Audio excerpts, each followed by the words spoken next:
It is a Saturday morning, and you are standing at your kitchen counter with a box of Borax in one hand and your phone in the other. On the screen, somebody is pouring that white powder over a patch of clover in a green lawn, and by the end of the clip, the clover is brown.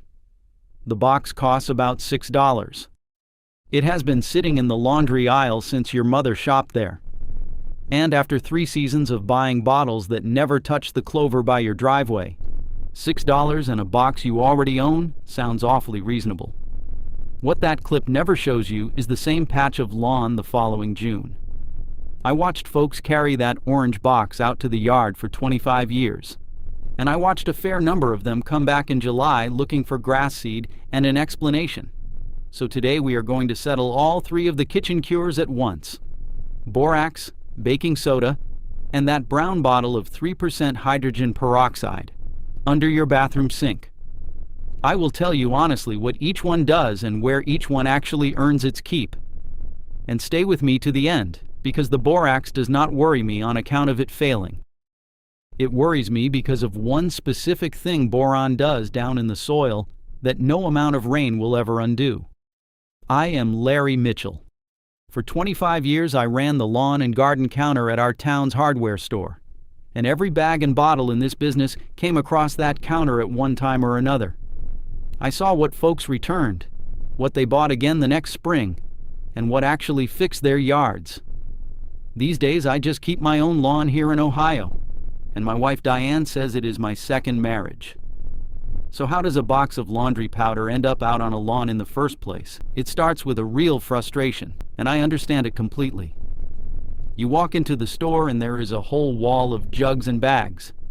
Half of them say weed and feed. Half of them have a picture of a dandelion on the front.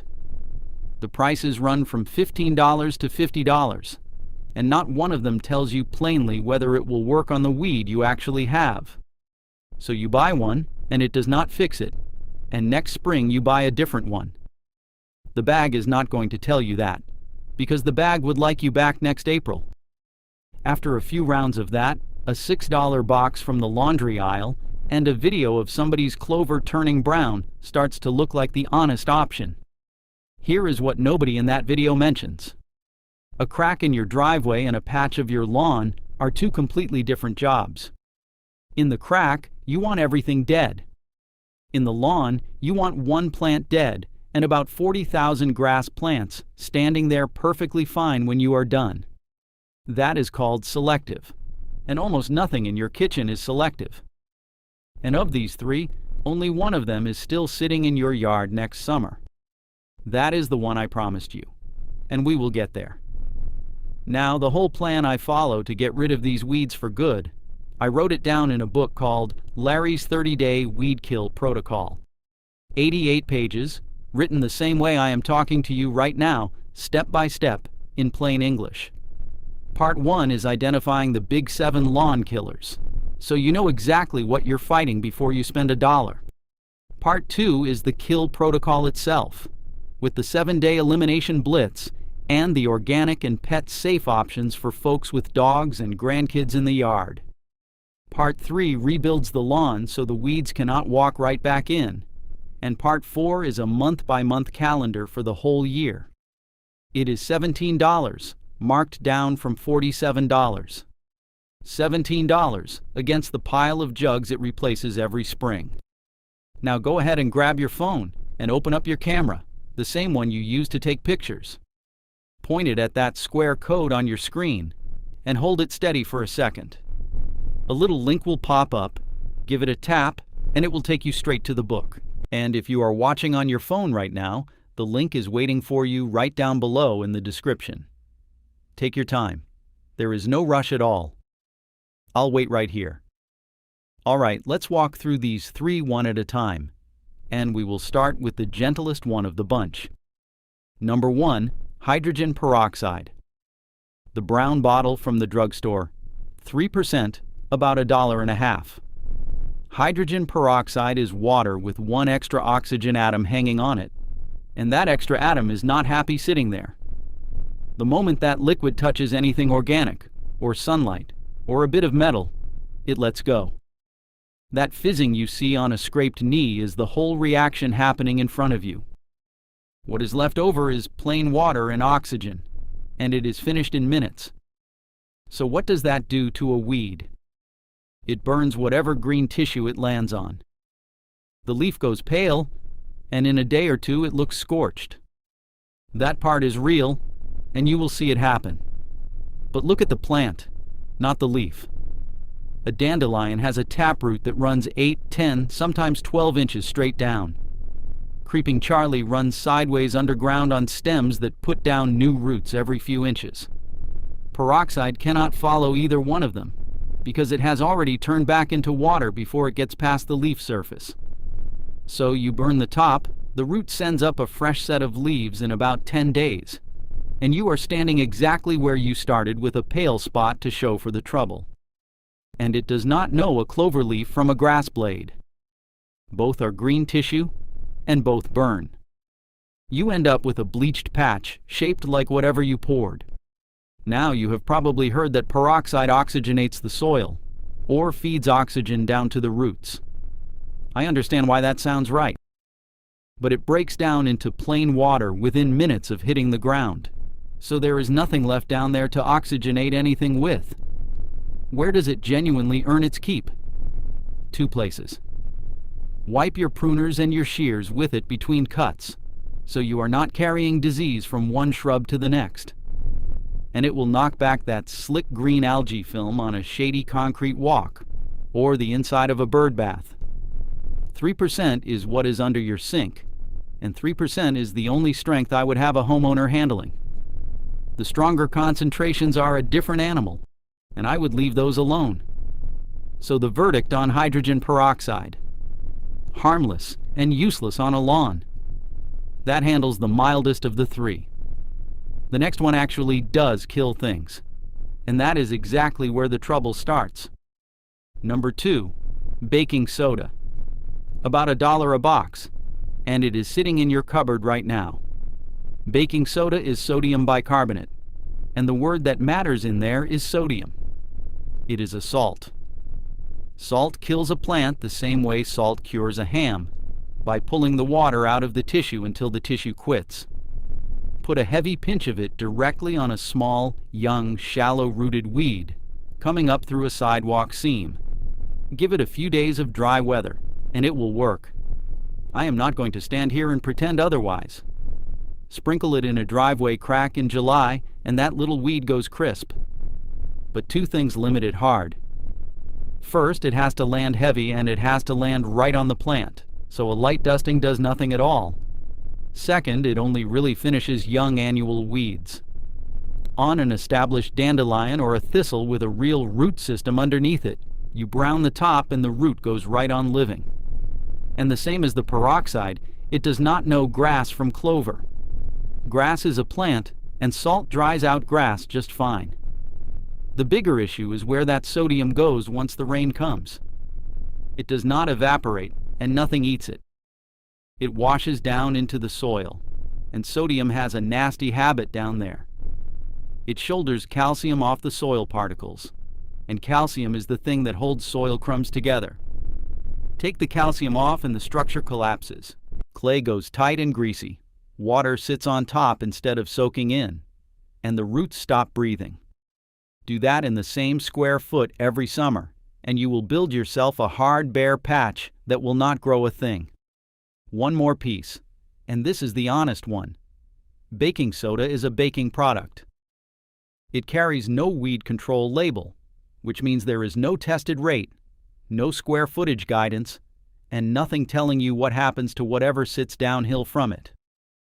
So the verdict on baking soda: it is a fine tool for a driveway crack, a patio seam, or a gravel strip along a fence line.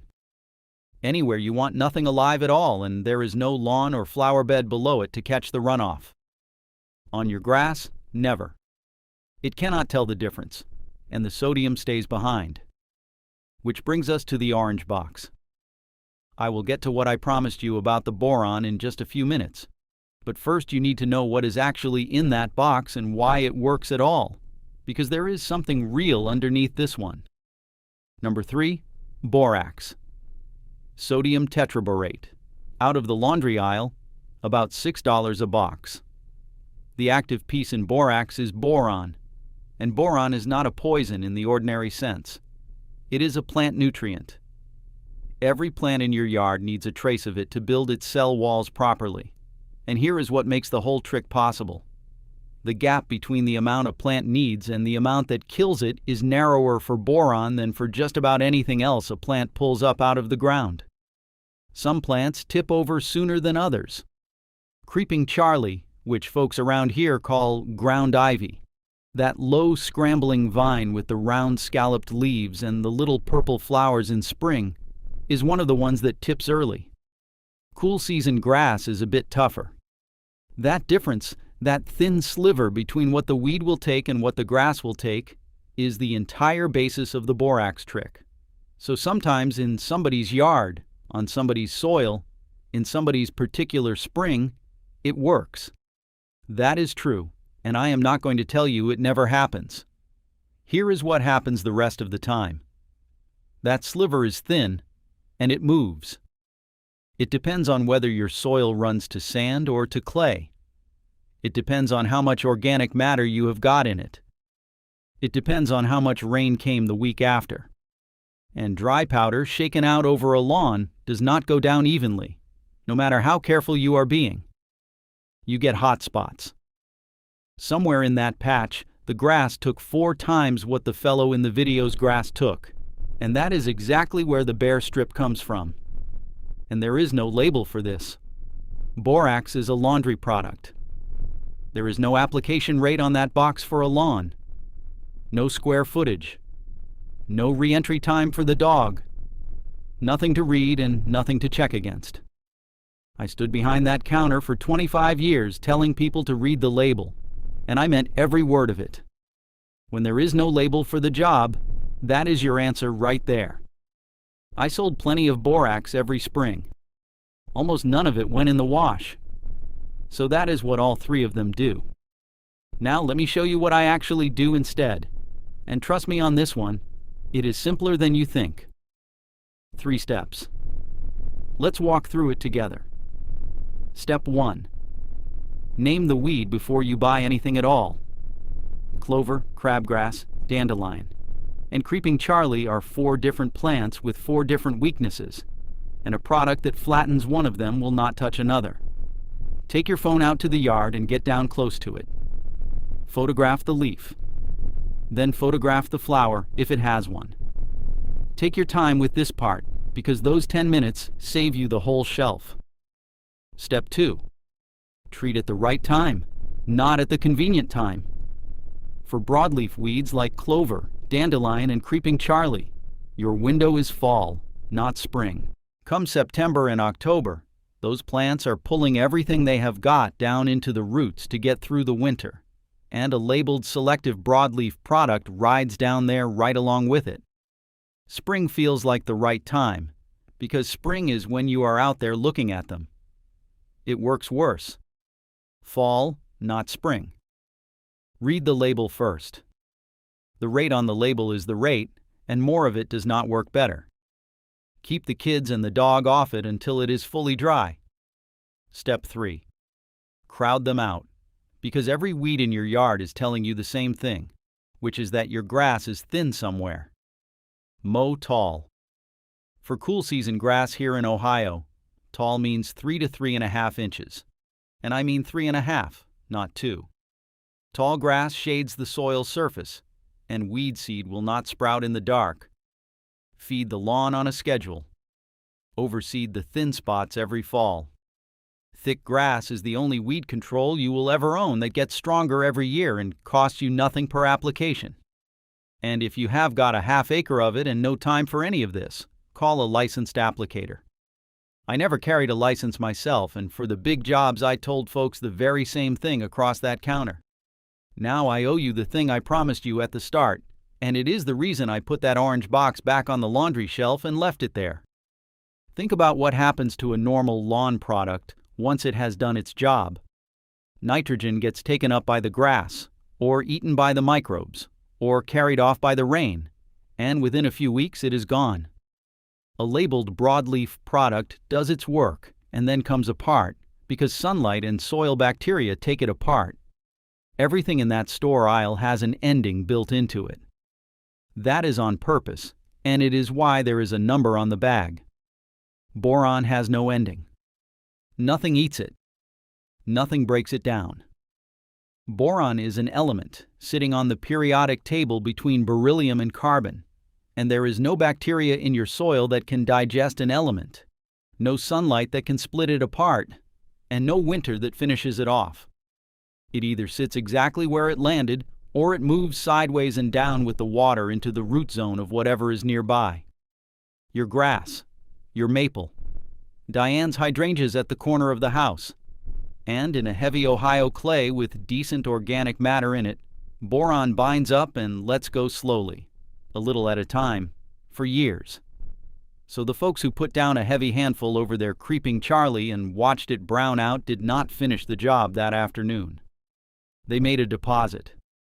The next spring, that spot comes a little slow.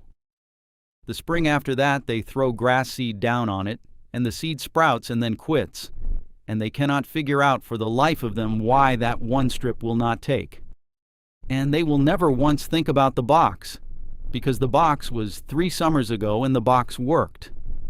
That is the whole difference. A weed killer built for a lawn is built to leave. Boron does not leave, because boron is not a product. It is an element, and elements do not expire. So no, I do not put that box on my lawn, and I would not put it on yours. And that right there is the difference between fighting the same weeds every single year and being done with them, which is knowing what stays behind and what leaves. The whole plan is written out for you in Larry's 30-day weed kill protocol. 88 pages, day by day. From naming the weed to killing it to rebuilding the lawn so it does not come back to you. $17, marked down from $47. $17. And that is less than the one jug you were about to buy this weekend and be disappointed in again. Now go ahead and grab your phone and open up your camera, the same one you use to take pictures. Point it at that square code on your screen and hold it steady for a second.